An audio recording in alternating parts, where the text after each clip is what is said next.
Hello दोस्तों। आज मैं वीएमसी मशीन में जितने भी जी कोड यूज़ होते हैं प्रोग्रामिंग में, वो डिटेल में मैं आपको उनको बताऊंगा। तो आप मेरी वीडियो को लास्ट तक देखिए, और अगर कोई क्वेरी होती है तो आप कमेंट सेक्शन में कमेंट कर सकते हैं, लेकिन इस करके मत देखिएगा, ठीक है।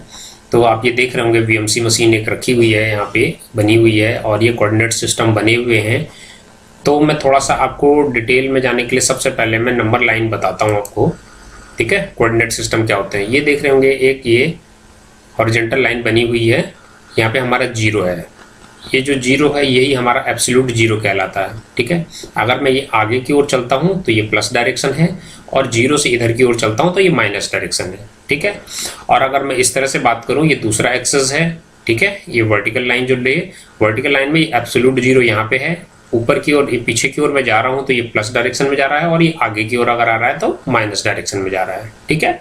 जीरो हम कहीं भी डिसाइड कर सकते हैं, जरूरी नहीं है यहाँ पे हम जीरो कर सकते हैं, यहाँ पे हम जीरो कर सकते हैं, लेकिन यहाँ से जो ऊपर की ओर जाएगा वो प्लस डायरेक्शन होगी और नीचे की ओर जाएगा माइनस डायरेक्शन होगी, ठीक है। तो यहाँ पे ये जीरो हमारा एब्सोल्यूट जीरो यहाँ है, और इसमें एब्सोल्यूट जीरो यहाँ है, ठीक है। तो ये देख रहे हैं आप, मशीन है, ये मशीन में ये एक्स एक्सिस है, तो इस तरफ अगर आ रहे हैं, ठीक है, हम इस तरफ की तरफ मूव करिए हमारी स्लाइड तो प्लस डायरेक्शन में है, और यहाँ की ओर जा रही तो माइनस डायरेक्शन में। ये अगर आगे की ओर आ रही तो माइनस की ओर आ रही है, और ये यहाँ से पीछे की ओर जा रही तो ये वाई में प्लस की ओर जा रही है, ठीक है दोस्तों। ये एक्स एक्सेस हो गया, ये वाई एक्सेस हो गया, और ये ऊपर से नीचे की ओर जो मूवमेंट होता है, अगर ऊपर जा रही है तो प्लस डायरेक्शन है, और हमारे जो है स्पिंडल नीचे आ रहा है तो माइनस डायरेक्शन है, ठीक है दोस्तों। ये चार कोऑर्डिनेट दिखा रखे हैं, यहाँ पे एक्स और वाई दोनों प्लस प्लस होते हैं, ठीक है। इस साइड प्लस है क्योंकि, और यहाँ से ऊपर भी प्लस होता है, तो ये एक्स में भी और वाई में भी दोनों प्लस डायरेक्शन है, ठीक है। यहाँ पे हमारा एक्स माइनस हो जाता है और वाई प्लस हो जाता है, क्योंकि एक्स जो है हमारा ये पीछे जा रहा है, देखिए देख रहे होंगे ये माइनस है, लेकिन वाई ये वाला है ये प्लस है, तो एक्स और वाई की कोऑर्डिनेट यहाँ पे एक्स माइनस और वाई प्लस होगा। ये थर्ड क्वाड्रेंट है, थर्ड क्वाड्रेंट में एक्स भी माइनस है हमारा पीछे और आ रहा है, और वाई भी हमारा माइनस में आ रहा है, तो यहाँ पे एक्स और वाई दोनों माइनस में। फोर्थ क्वाड्रेंट में अगर चलते हैं तो ये भी प्लस है और ये माइनस है, तो ये वाई क्या है हमारा माइनस है, और एक्स क्या है प्लस है। ये हमारा यहाँ पे ऑपरेटर खड़ा है, देख रहे होंगे आप, ये ऑपरेटर खड़ा है। इसी तरह से ये एक्स और वाई दोनों डायरेक्शन हमारे सामने ये है, ये जो बेड की है, ठीक है। बेड में ये दिखाई दे रही है डायरेक्शन वाई की और ये वाली एक्स की, क्योंकि जेड तो ऊपर से नीचे की ओर मूव करेगा, तो यहाँ पे जो स्लाइड है ये स्लाइड है, समझ लो आप, ठीक है। ये इधर की ओर मूव करती है तो प्लस डायरेक्शन में, इधर की ओर माइनस डायरेक्शन, पीछे की ओर जाती है तो प्लस डायरेक्शन, और नीचे की ओर आती है, यहाँ आती है इसकी तरफ ऑपरेटर की ओर आती है तो माइनस डायरेक्शन, ठीक है। ये ऑपरेटर यहाँ पे खड़ा हुआ है, इसी के इमेजिन करके हमको प्रोग्राम बनाना पड़ता है, ठीक है। तो सबसे पहले जो है देख रहे होंगे, ये इस तरह से स्पिंडल होता है हमारा, ठीक है। ये स्पिंडल है, स्पिंडल के ऊपर ये टूल माउंट कर रखा है, इमेजिन कीजिए, और ये हमारा एक वर्क पीस है, ये हमारा कंपोनेंट है, कोई कंपोनेंट पार्ट लगा हुआ है। ये हमारी मशीन की टेबल है, टेबल के ऊपर पार्ट लगा हुआ है, तो ये वाली डायमेंशन, ये वाली डायरेक्शन हमारी क्या हो गई, वाई है, जो आगे से पीछे की ओर जा रही है। यह हमारा ऑपरेटर होता है, ये एक्स होगी, और ये जेड है, ठीक है। तो सबसे पहले G0 जो हमारा होता है और रैपिड ट्रांसवर्सल है। रैपिड में जब मशीन जाती है, जब मशीन पार्ट को देखा होगा आपने, कहीं भी टच नहीं किया, ये देखिए G0 एक्स में अगर 130 कमांड दे रखी है तो ये सीधा जा रहा है, कहीं भी पार्ट को टच नहीं कर रहा है, ठीक है। कहीं भी देखिए हवा में चल रहा है, तो हवा में रैपिडली तेजी से मूव करता है और पार्ट तक जाता है, लेकिन पार्ट को टच नहीं करता टूल कहीं भी, ठीक है। तो वो हमारा G0 कमांड होती है। रैपिड में जब मशीन चलती है अपनी होम पोजीशन से और पार्ट तक, किसी भी पार्ट के किसी भी कॉर्नर तक जहाँ पे हमने ऑफसेट लिया है या जो भी हमने कोऑर्डिनेट दिया है जहाँ तक मूव करना, तो वहाँ पे रैपिडली चलती है जब भी 0 डालते हैं। तो G01 में हमारा लीनियर इंटरपोलेशन होता है, जब भी G01 डालेंगे तो हमारी लीनियर कटिंग करेगा। ये देख रहे होंगे ड्राइंग आप, जो है अगर यहाँ पे टूल है, ये टूल है हमारा, ठीक है, तो ये ब्लैक कलर का कटर है, कटर इस तरह से मूव करना है हमको, इस तरह से मूव करना, इस तरह से मूव करना, तो ये लीनियर जा रहा है, सीधा जा रहा है, ठीक है। तो जब भी सीधी रेखा में कटर कटिंग करेंगे हम, तो हम क्या यूज करेंगे वहां पे, G01 का यूज करेंगे। ये हमारा यहाँ पे एक्स और वाई दोनों जीरो है यहाँ पे, ठीक है। यहाँ से हमने ऐसे चलना है, फिर ऐसे चलना है, फिर ऐसे चलना है, तो हमको क्या करना है, 01 का कमांड का यूज करेंगे, ठीक है। जब भी लीनियर देखिए, चाहे वो तिरछा जा रहा है, चाहे सीधा जा रहा है, चाहे ऐसे जा रहा है, ठीक है, जिगजैग नहीं जा रहा, गोल नहीं घूम रहा है, ठीक है, सीधा कटर जा रहा है ऐसा काटते हुए, घूम घूम करके यहाँ से काटते हुए यहाँ तक जाएगा और ये फिनिश कर देगा यहाँ तक पार्ट, ठीक है। तो ये G01 कमांड है हमारी। G02 में यहाँ से देखिए, यहाँ पे हमारा x और y दोनों जो है 0 है, तो यहाँ से अगर मूव करता हुआ कटर इस तरह से मूव करता हुआ जाएगा, इस पॉइंट तक जाएगा। तो ये देखिए क्लॉकवाइज जा रहा है, घड़ी सीधा दिशा में जा रहा है, कटर घूमता हुआ एक आर्क बनाते हुए जा रहा है। तो ये G02, जब भी आर्क बनाना होगा और घड़ी की सीधी दिशा में हमको अपना टूल रोटेट करना है तो वहाँ पे G02 सर्कुलर इंटरपोलेशन बोलते हैं, इसे क्लॉकवाइज भी बोलते हैं, ठीक है। G03 में हमारा देखिए कटर यहाँ पे यहाँ से उल्टा डायरेक्शन में चल रहा, उसमें क्या हो रहा था, यहाँ से इधर की ओर जा रहा था, इसमें उल्टा, घड़ी की उल्टी दिशा में चल रहा है, इसलिए G03 देते हैं हम। जहाँ पर हमको अपने कटर को एंटी क्लॉक घुमाना है, मूव कराना है पार्ट पे, वहाँ पे हम G03 देंगे। इस सर्कुलर इंटरपोलेशन कहलाता है या काउंटर क्लॉकवाइज भी बोलते हैं इसको, ठीक है। G04 हमारा ड्वेल टाइमिंग कहलाता है। ड्वेल का मतलब है कि हमने हमारा कटर, सपोज कीजिए ये एक बोरिंग बार लगी हुई है या कोई ड्रिल है, यहाँ से आया, इस तरह से मूव करते हुए यहाँ तक आया, यहाँ तक उसने ड्रिल करना था या बोरिंग करनी थी, ठीक है। तो इस पॉइंट पे आने के बाद में कुछ देर के लिए सेकंड्स में, ये देख रहे होंगे P00, इस तरह से लिखता है, G04 लिखेंगे, P की एक वैल्यू दे देंगे, तो जो P की वैल्यू देंगे पॉइंट में 0001 में देंगे, मतलब ये मिली सेकेंड में है। अगर हमने ये 1000 लिखा मतलब 10 सेकंड के लिए, 10 सेकंड के लिए होल्ड करेगा, तो यहाँ पे होल्ड करेगा मतलब रुक जाएगा, स्पिंडल आपका घूमता रहेगा लेकिन टूल वहीं पे होल्ड रहेगा, ऊपर भी नहीं जाएगा नीचे भी नहीं जाएगा, वहाँ पे घूमता रहेगा। तो वहाँ पे हम ड्वेल, जहाँ पे भी हमको रोकना है, चिप रिमूव वगैरह करना है वहाँ पे, ठीक है, एक्सेस मटेरियल उसको हटाना है, तो वहाँ पे हम ड्वेल दे देते हैं G04, ठीक है। ये देख रहे होंगे आप, अब हम G04 के बाद में हमारा आता है 17 कमांड, ठीक है। BMC मशीन की ही बता रहा हूँ मैं अभी, CNC का अगर जिसको जानना है तो CNC का मैं आई बटन पे वीडियो डाल दूंगा, पहले से अपलोड है वो, आप उसको देख सकते हैं। ये केवल BMC हॉरिजॉन्टल की बात नहीं कर रहा हूँ मैं, वर्टिकल मशीनिंग की बात कर रहा हूँ, ठीक है। वर्टिकल हमारा ऊपर से नीचे की ओर स्पिंडल मूव करता है जिसमें, ठीक है। तो यहाँ पे देख रहे होंगे आप, ये G17 है। 17 में हमारा क्या होता है, ये देखिए X एक्सेस है, ये Y एक्सेस है और Z एक्सेस। Z एक्सेस मतलब जो ऊपर से नीचे की ओर आ रहा है, ये देखिए ये वाला एक्सेस Z है। अगर ड्रिल, ये वाला ड्रिल ऊपर से नीचे की ओर आ रहा है तो Z में आ रहा है, लेकिन यहाँ से अगर यहाँ की ओर जा रहा है तो ये Y में चल रहा है, और यहाँ से यहाँ की ओर जा रहा है तो X में चल रहा है, ठीक है। तो जब भी हमको X और Y प्लेन, ये वाला प्लेन और ये वाला प्लेन सिलेक्शन करना है, ठीक है। कटिंग देखिए ये XY प्लेन में हो रहा है, नीचे नहीं आ रहा है, ठीक है। यहाँ से चला टूल, ऐसा गया ऐसा काटा, या ऐसा गया ऐसा काटा, ठीक है। ये यहाँ पे देखिए घूमता हुआ गया, यहाँ काटा, यहाँ घूमते हुआ यहाँ काटा, तो ये X और Y में चल रहा केवल टूल हमारा, तो वहां पे हम क्या करेंगे, G17 का यूज करेंगे, ठीक है। जहां पर इस तरह से देखिए ब्लॉक लगा हुआ, ब्लॉक देखिए क्लॉकवाइज चल रहा, G02 में चल रहा है, या G03 में चलेगा तो यहाँ से उल्टा जाएगा, ये G02 में काउंट क्लॉकवाइज और G03 में काउंटर क्लॉकवाइज उल्टा, तो उल्टा जाएगा तो G03 और सीधा जाएगा तो G02 में। लेकिन यहाँ पे सिलेक्शन देखिए आप, ये क्या है, X है हमारा और ये हमारा Y है और ये ऊपर से नीचे Z है। तो यहाँ पे देखिए Z और X का सिलेक्शन करका, ये कौन सी डायरेक्शन थी, X है, टूल यहाँ से आया और ऐसा गया, देखो Z नीचे की ओर आकर के फिर ऊपर आ रहा है, तो ऐसे ऐसे ऐसे ऐसे कटिंग कर रहा, पूरा ऊपर से आगे से पीछे, आगे से पीछे, X डायरेक्शन में मूव कर रहा है, यहाँ से चलेगा यहाँ तक, फिर वापस जा रहा है, यहाँ से चलेगा यहाँ तक, नीचे होते हुए ऊपर आ रहा है। तो यहाँ पे कौन सी एक्सेस यूज हो रही है, एक तो Z, ये वाली डेप्थ में घुस रहा टूल, और यहाँ से लेके यहाँ तक मूव कर रहा है, तो ये X में।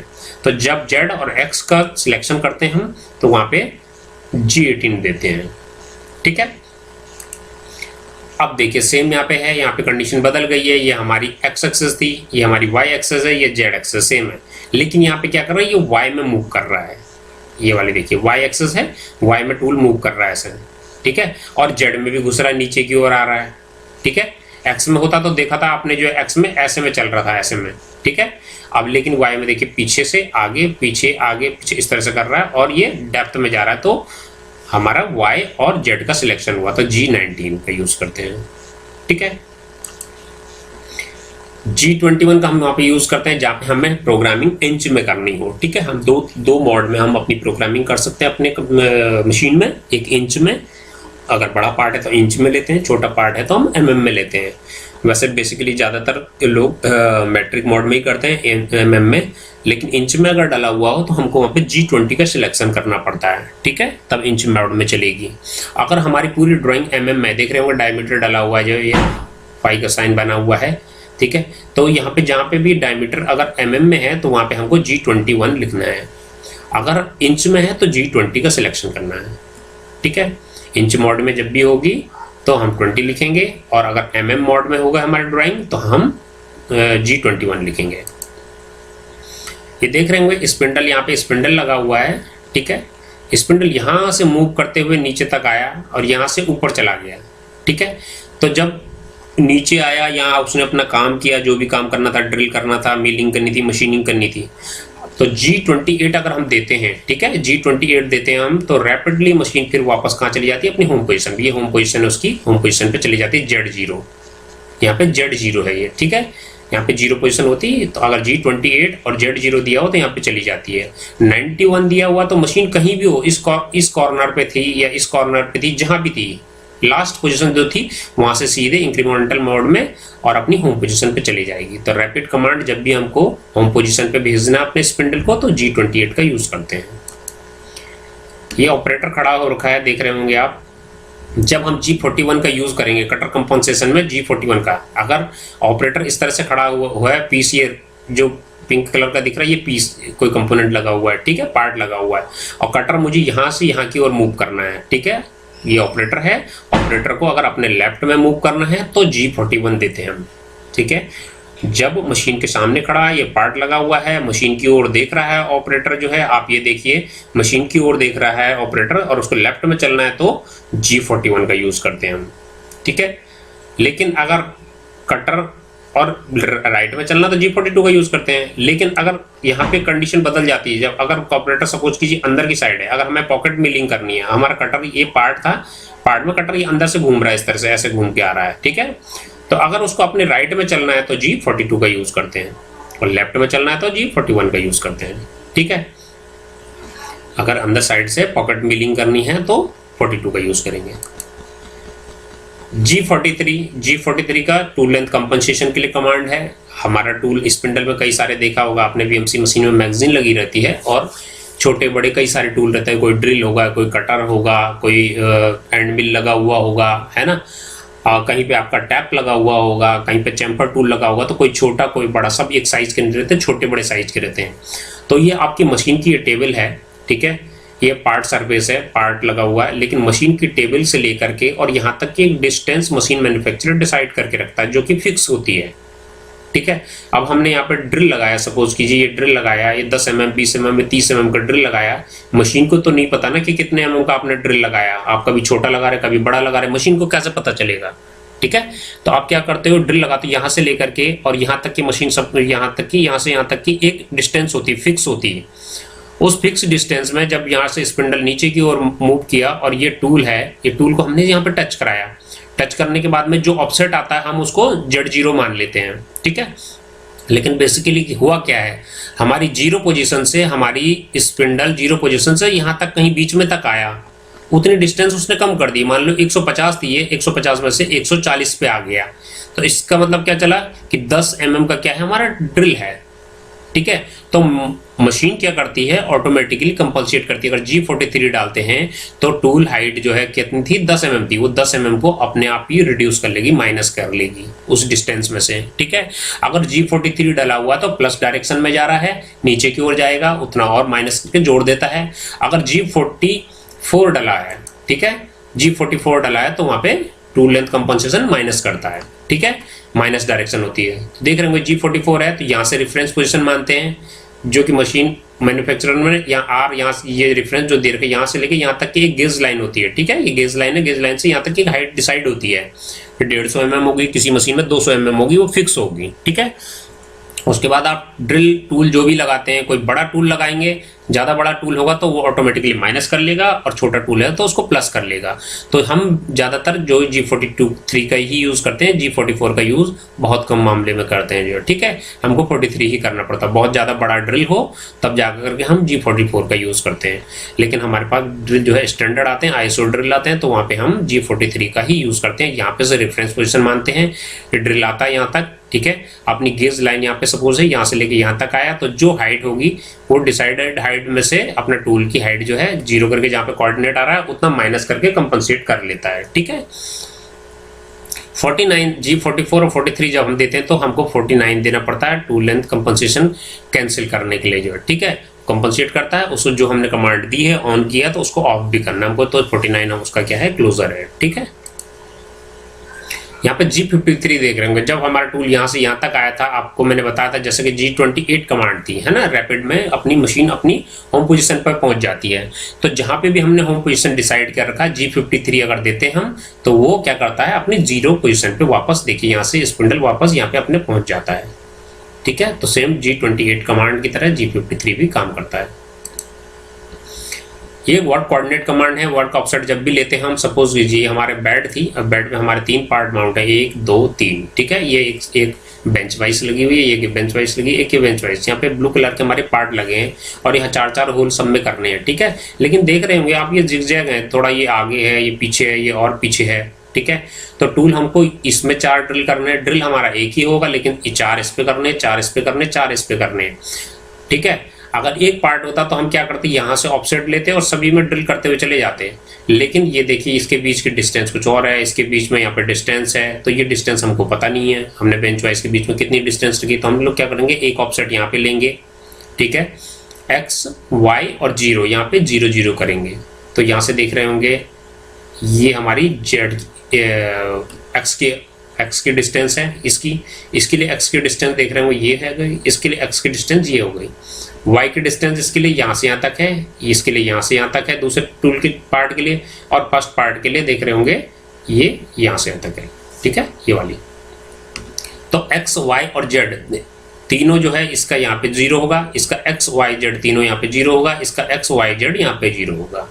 तो ठीक है, इसके लिए एक ऑफसेट अलग आएंगे, इसके लिए ऑफसेट वर्क ऑफसेट अलग आएंगे, इसके लिए वर्क ऑफसेट अलग आएंगे। टूल एक ही रहेगा लेकिन एक ही टूल को अलग अलग पोजीशन बतानी पड़ती है, ठीक है, अलग अलग बेंच वाइज के लिए। इस तरह से हमारी 54 से लेके 59 तक, ठीक है, ये वर्क ऑफसेट है। मतलब हम एक बार में 6 पार्ट लोड कर सकते हैं, ठीक है। एक स्लाइड में हम एक मशीन की बेड में 6 पार्ट एक बार में बना सकते हैं, और उसके लिए हमें सब जगह अलग अलग कोऑर्डिनेट लेने पड़ेंगे। एक्स वाई जेड सबके लिए अलग अलग पोजीशन बतानी पड़ेगी। जैसे कि इसके लिए यहाँ पे एक्स वाई जेड 0 0 यहाँ पे होगा, इसके लिए 55 में यहाँ पे होगा, इसके लिए 56 में यहाँ पे होगा, 57 में अलग, 58 में अलग, और 59 में अलग जो है, ठीक है। तो 44 से लेके 59 तक हमारे वर्क कोऑर्डिनेट हैं, ठीक है। फिर उसके बाद G68 आता है। सपोज कीजिए यहाँ पे हमारा x और z दोनों यहाँ पे 0 0 है, ठीक है। ये एक पार्ट है, और पार्ट में यहाँ पे हमारा जो ये पोजीशन देखिए x है, ये भी x, ये x है, ये y है, ये 100 है, ये भी 100 है। 100 पे यहाँ पे हमारा सेंटर यहाँ पे 0 है। 100 mm से हमें 45 डिग्री पे होल करना है, फिर अगला होल जो है 90 डिग्री पे करना है, फिर अगला होल जो है यहाँ पे 90 डिग्री पे करना है। इस तरह से हमको रोटेट एक फिक्स डायरेक्शन में एंगल में हमें को अगर एंगुलर मूवमेंट करना है अपने स्लाइड को, और हम कोऑर्डिनेट नहीं देना चाहते, इसके लिए अलग से कोऑर्डिनेट दो, इसके लिए अलग कोऑर्डिनेट दो, इसके लिए अलग कोऑर्डिनेट, हमें कोऑर्डिनेट नहीं डालने। कोऑर्डिनेट हमने एक बार डाल दिया है सिर्फ सेंटर का। सेंटर के बाद में हमने एंगुलर मूवमेंट किया, एंगुलर मूवमेंट डालने के बाद में हमने अपना ड्रिल करने हैं और मल्टीपल ड्रिल करने हैं केवल एंगल डाल करके, तो वहाँ पे कोऑर्डिनेट रोटेशन करते हैं, हम केवल कोऑर्डिनेट को ही रोटेट करते हैं, ठीक है। तो वहाँ पे हम G68 कमांड दे देते हैं, G68 देंगे और कोऑर्डिनेट दे देंगे, कितना कोऑर्डिनेट हमको ये एंगल दे देंगे कि कितने डिग्री पे हमको घूमना है, तो उतने डिग्री पे हमारा ऑटोमेटिकली हमारी स्लाइड घूम जाएगी, ठीक है, चली जाएगी। यहाँ पे 45 डिग्री पे आया। अब हमको यहाँ से देखिए नेक्स्ट ड्रिल जो करना है, तो यहाँ से 45 तो ये हुआ, 45 ये हुआ, तो 90 डिग्री डालेंगे G68 के साथ में। अगला जो है 45 ये है और 45 यहाँ का है, तो अगला 98 यहाँ 90 ये सब जोड़ते चले जाएंगे हम, ठीक है। 90 और ये 90 यहाँ तक हो जाएगी, यहाँ पे 90 ये हो गए, 45 ये और 90 ये और ये 45 ये, तो टोटल जोड़ते हुए अगला एंगल जो होगा वो डिग्री में डालेंगे यहाँ पे, तो 68 के साथ में डालते चले जाएंगे। तो 68 कोऑर्डिनेट रोटेशन कमांड है। जब 68 डालते हैं हम, तो उसके लिए क्लोज करने के लिए कमांड, ताकि अगला प्रोग्राम जब भी कोई चलेगा ना, तो उसके लिए कैंसिलेशन इसके देना जरूरी है। कोई भी हम कोई कोड यूज कर रहे हैं तो उसका कैंसिलेशन कोड जरूर रहेगा। जस्ट जी 43 दिया या 44 दिया तो उसके लिए 49 क्लोजर था, ठीक है ना। 40, 41, 42 दिया था हमने, उसके लिए 40 था जो है, ठीक है। तो जिस 68 यूज किया तो इसके लिए 69 हमारा क्लोजर कमांड है, कोऑर्डिनेट रोटेशन को कैंसिल करता है ये, ठीक है। तो ये G68 कोऑर्डिनेट रोटेशन के लिए है। उसके बाद हम अब G73 पे जाते हैं। ये पैक ड्रिल साइकिल है, ठीक है। पैक ड्रिल मतलब देख रहे होंगे आप, यहाँ से लेकर अगर हमारे पास कुछ डिस्टेंस है, ठीक है, यहाँ पे से लेकर के और यहाँ नीचे तक कोई डिस्टेंस, सपोज कीजिए हमारी ये 15 mm है या 20 mm है, तो पैक ड्रिल में क्या होता है कि पैक लगाते हुए जाएगी, यहाँ से लेके यहाँ तक गया 5 mm गया, फिर थोड़ा सा ऊपर आएगा, फिर 5 mm नीचे जाएगा, फिर थोड़ा सा ऊपर आएगा, ये देख रहे होंगे ये है ना, ये ऊपर आने की डिस्टेंस दिखा रही, फिर चलेगा और फिर लास्ट आ जाएगा, वापस आ जाएगा। तो पैक दे सकते हैं हम 20 mm, अगर हमें ड्रिल करना है तो हम 5-5 mm के पैक दे सकते हैं, 6 mm का दे सकते हैं, 4 mm का, मतलब एक बार में 4 mm मूव करेगा, वो 1 mm ऊपर उठेगा, जितने का भी रिट्रैक्शन हमने दे रखा है, ठीक है। रिट्रैक्शन मतलब आर प्लेन है, ठीक है। तो इसके लिए आर प्लेन हो जाता है। जब एक बार ड्रिल यहाँ से करके गया तो वापस आया तो ये आर प्लेन हो गया इसके लिए। फिर अगली बार जब अंदर गया फिर यहाँ से वापस मूव करके आया, क्योंकि चिप रिमूवल के लिए, चिप वहाँ निकल जाए, कूलेंट वहाँ आसानी से चले जाए, हमारा ड्रिल भी ठंडा हो जाए जो, क्योंकि ड्रिल हीट जनरेट होती है जो 80% टूल पे जनरेट होती है, ठीक है, जब कंपोनेंट पे चलता है। तो वापस आएगा, फिर अगली बार एक पैक और लगा, तो मतलब टुकड़ों में जा करके अंदर जाता है ड्रिल, थोड़ा सा अंदर गया फिर वापस आया, थोड़ा सा अंदर गया फिर वापस आया, तो वहाँ पे G73 साइकिल का यूज करते हैं, इसको पैक ड्रिलिंग साइकिल बोलते हैं, ठीक है। G74 हम टैपिंग साइकिल हमारी, जब हम टैपिंग करते हैं, ड्रिल कर दिया, ड्रिल करने के बाद में उससे थ्रेडिंग करनी है, तो थ्रेडिंग करने के लिए हम G74 करंट साइकिल है, ये टैपिंग कर सकते हैं, जो ये थ्रू होल एकदम जाता है, टैप नीचे तक जाएगा रिजिड और वापस आ जाएगा, ठीक है। तो स्पाइरल टैप कोई भी यूज हम इसमें कर सकते हैं। G76 हमारी फाइन बोरिंग साइकिल है। फाइन बोरिंग मतलब बहुत एकदम फिनिश बोरिंग जो है, बिल्कुल 0-0, उसमें जो है हमारा कंसेंट्रिसिटी बिल्कुल 0-0 होती है। आप यहाँ ऊपर में अगर चेक करेंगे डायल लगा करके तो आपको वही डायमेंशन मिलेगी जो नीचे मिलेगी, ठीक है। किसी भी पोजीशन में कहीं पे भी आप चेक करेंगे अपने डायल गेज लगा करके तो आपको बिल्कुल डायमीटर बिल्कुल सेम मिलेगा, फिनिश मिलेगा, ठीक है। तो G76 हमारी फाइन बोरिंग साइकिल है। बोरिंग करना, बोरिंग मतलब कि किसी ड्रिल के होल को थोड़ा बड़ा करना, जो इनलार्ज करना, होल को जब हमें बड़ा करना होता है तो हम बोरिंग साइकिल का यूज करते हैं, ठीक है। वहाँ पे और फिनिश चाहिए होता है हमको जब पार्ट वहाँ पे।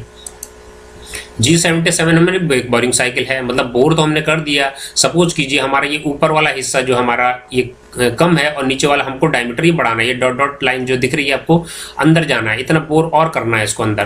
तो क्या होगा, ड्रिल नीचे जाएगा, तो उसके लिए हम शिफ्टिंग अमाउंट दे देते हैं, नीचे जाएगा। नीचे जाने के बाद में जितना ये शिफ्ट किया, देख रहे होंगे इसका सेंटर ये था, लेकिन शिफ्ट करने के बाद यहाँ से आया, तो बोरिंग हमारी नीचे जाएगी, उतनी शिफ्ट करेगी तो नीचे से ऊपर की ओर बोरिंग करती हुई आएगी। तो उसके लिए आर प्लेन भी अब नीचे होगा।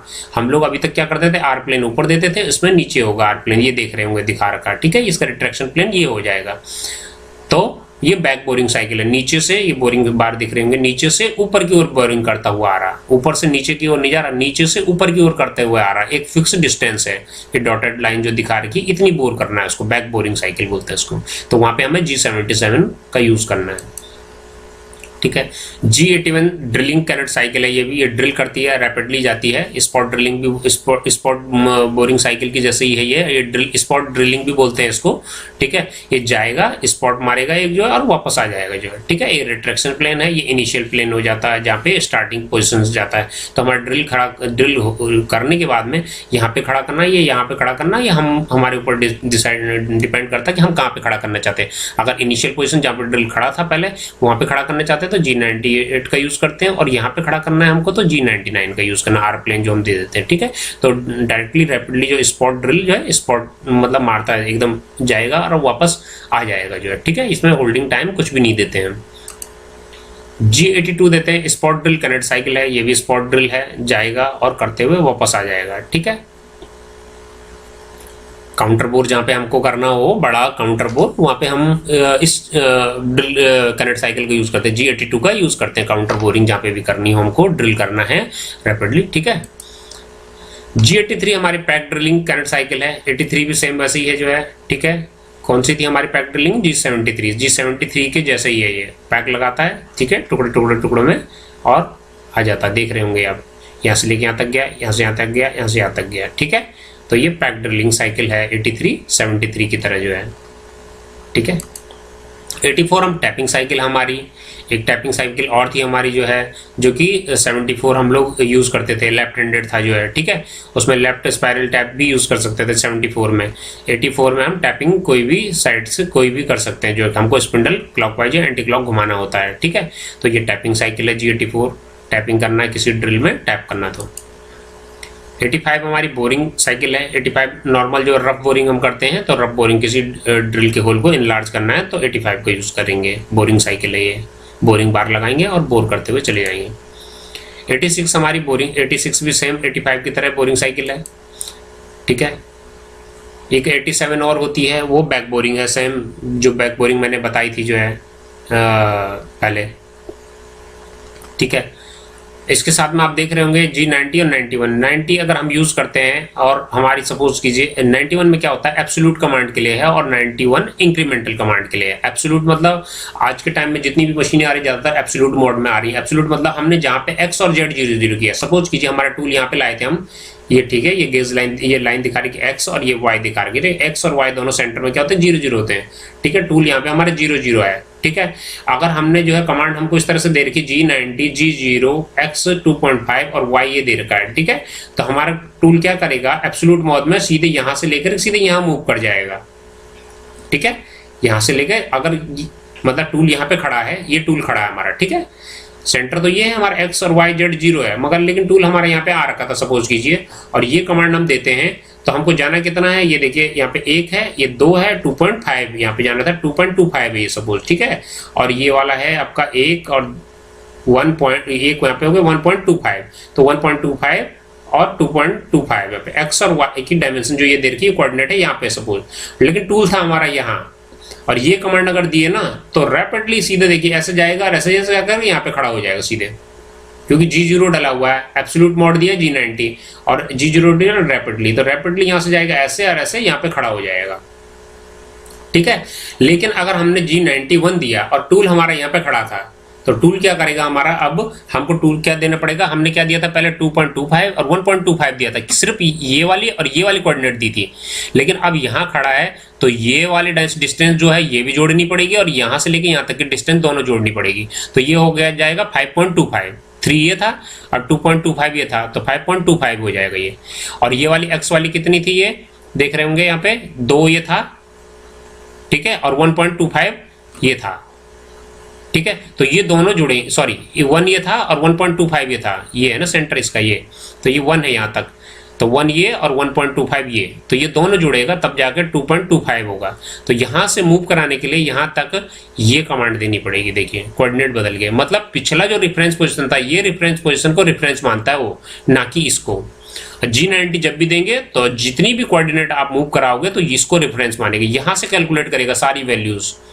लेकिन इंक्रीमेंटल में क्या होता है, जो पिछला टूल जहां पे भी खड़ा हो, यहाँ पे खड़ा था इस पोजीशन, पिछली पोजीशन जो थी ये थी, यहां से कैलकुलेट करेगा पूरी डायमेंशन, ठीक है। G98 अभी मैंने बताया था आर प्लेन, अगर ये ड्रिल हमारा खड़ा है इनिशियल पोजीशन पे, यहाँ पे टरेट खड़ी है, तो ये एक नंबर जो हमारा क्या है G98 है, इनिशियल पोजीशन कहलाती है। अब टूल यहाँ से मूव करते हुए यहाँ पे तक आया, रुका, ठीक है, ड्रिल किया, नीचे गया, फिर वापस आया, इस जगह पे रुकता है अगर, तो ये हमारा आर प्लेन कहलाता है। हम अपने प्रोग्राम में आर प्लेन देते हैं, R 2 mm 3 mm 4 mm, जो हमको ठीक लगता है कि हमारा टूल जिग या फिक्सचर या पार्ट से टकराए ना, मशीन कहीं भी टकराए ना, आपका पार्ट और टूल टकराए ना, तो वहाँ पे हम आर प्लेन डिसाइड कर लेते हैं। तो जब हम G98 देते हैं तो टूल ड्रिल करने के बाद में सीधे ऊपर यहाँ पर पहुंच जाता है, इनिशियल पोजीशन। देखिए पहले आता है G98 तो मतलब पहले अपनी पहली पोजीशन पे पहुंच जाता है। G99 दो बाद में आता है, तो G99 आता है आर प्लेन पे। तो जब भी आर प्लेन ट्रेवल टाइम घटाने के लिए होता, सपोज कीजिए यहाँ पे भी एक पार्ट होता है, यहाँ पे भी एक ड्रिल करना होता, तो टूल यहाँ ड्रिल करने के बाद सीधे ऊपर जाए, बहुत टाइम लेगा, ड्रिल करके यहाँ तक आएगा, यहाँ मूव करेगा और ड्रिल कर देगा, फिर यहाँ मूव करेगा, यहाँ मूव करेगा, ड्रिल कर देगा, है ना। तो G99 क्या है, आर प्लेन पे के लिए, ताकि ट्रेवल टाइम बच जाए। लेकिन अगर मान लो हमारे जो प्रोफाइल है, नीचे पार्ट जो लगा है वो मोनोटोनस है, नॉन मोनोटोनस है, ये देखना पड़ता है। नॉन मोनोटोनस मतलब उबड़ खाबड़ है, ऊपर नीचे है, तो हम क्या करते हैं, उसको इनिशियल पोजीशन पे भेजते हैं, ठीक है। तो दोस्तों ये थे हमारे जी कोड, आपको समझ में आ गया होगा, मैंने पूरे डिटेल में आपको समझाया है। अगर आपको कहीं पे कोई कन्फ्यूज़न है तो आप कमेंट सेक्शन में कमेंट कर सकते हैं, और अगर मेरा वीडियो अच्छा लगा तो प्लीज़ शेयर कीजिए, इसको लाइक कीजिए, और ये फर्स्ट वीडियो मान के चलिए जो वीएमसी प्रोग्रामिंग स्टार्ट करना चाहता है उसके लिए मैंने डाली हुई है। ये फर्स्ट वीडियो है जो वीएमसी प्रोग्राम के लिए, ठीक है। यही वीएमसी में यही कोड ज़्यादातर यूज़ होते हैं, इसके अलावा कोई कोड नहीं है। अगर कोई कोड अगर होंगे भी तो ऑप्शनल कोड है, वो भी मैं आपको डिटेल में जब प्रोग्रामिंग हम शुरू करेंगे वीएमसी की तो वो मैं बताऊँगा। आज के लिए इतना ही, थैंक यू।